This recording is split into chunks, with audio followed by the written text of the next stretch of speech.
Long ago, in a distant land known as Ako, there lived the family of Mugu. They were a family of 6, the parents and their 4 children, Nene, Nadi, Nima, and the youngest, Naka. The older 3 children were diligent and respected members of the community.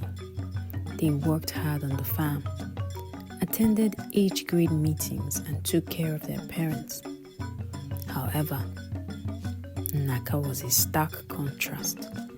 He was stubborn and unruly, spending his days with a gang that terrorized the village. They ambushed traders returning from market, stealing their earnings and goods.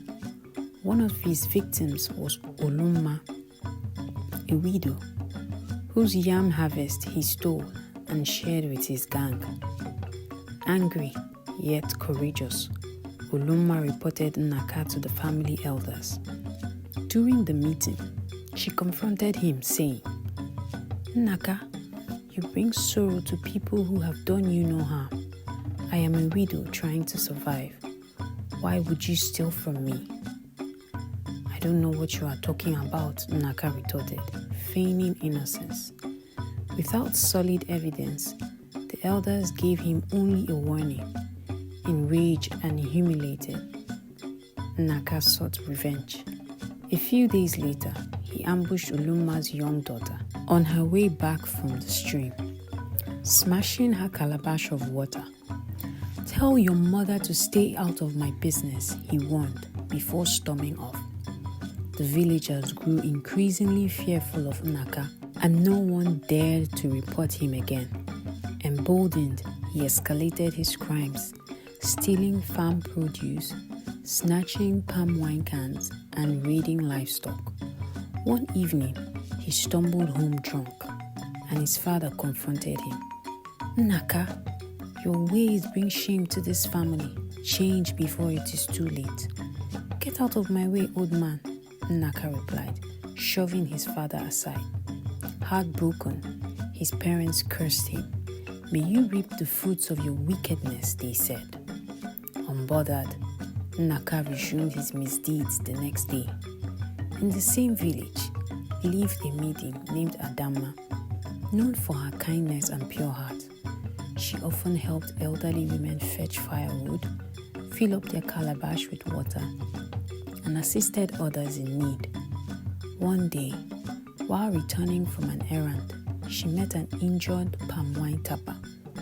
"Let me help you," she said, carrying his kegs of palm wine to his house. "Thank you, my daughter," the man said. "What is your name, and which kindred are you from?" "My name is Adama, and I am from the Okoli kindred," she replied. The palm wine tapper, Mazi Obinta, was impressed and spoke of her to his eldest son, Ike. After observing her for weeks and hearing only praises, Ike decided she was the woman he wanted to marry. When Ike and his father visited Adama's family to declare their intentions, Adama, who had met Ike before, happily agreed.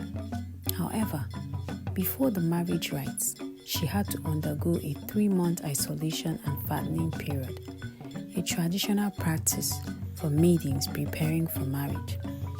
On the morning of her isolation, Adama decided to run her usual errands. While returning from the stream, she encountered Naka, drunk and blocking her path. "Where are you going?" he slurred, his eyes bloodshot. "I am delivering water to the widow down this part," she replied, masking her fear. He let her pass, but suddenly grabbed her from behind and dragged her into the bushes. Adama screamed and struggled, but no one came to her aid. Naka assaulted her and left her sobbing in the forest. Adama returned home, tear-streaked and despondent. When her parents asked what had happened, she only said, "I don't want to marry anymore." "Why, my daughter?" her mother pressed. "I cannot say," Adama whispered, her voice heavy with sorrow. Her fiancé, Ike, tried to comfort her. Adama, please talk to me. We can face anything together. But she remained silent. Mazi Ubinta advised his son to give her time. As time passed, Adama discovered she was pregnant. Her parents were devastated and demanded to know who was responsible. She refused to speak, and rumors spread that she had been promiscuous. She deceived all of us with her goody two-shoes behavior. One maiden snared, "I always knew she was hiding something," another added. Shamed and ostracized, Adama requested to live in isolation. Only her mother and a sympathetic Mazi Ubinta visited her occasionally. The journey of her pregnancy was lonely and fraught with sorrow. 9 months later, on a stormy night, Adama went into labor. As thunder roared, she delivered a baby boy, but took her last breath shortly.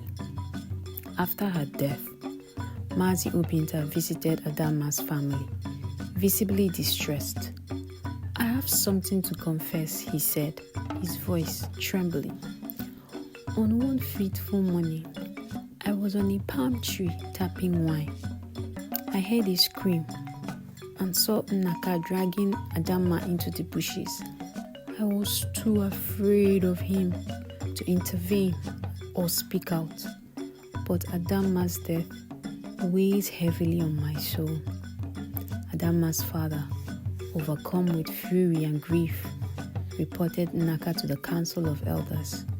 This time, with Mazi Ubinta's testimony, there was no escape.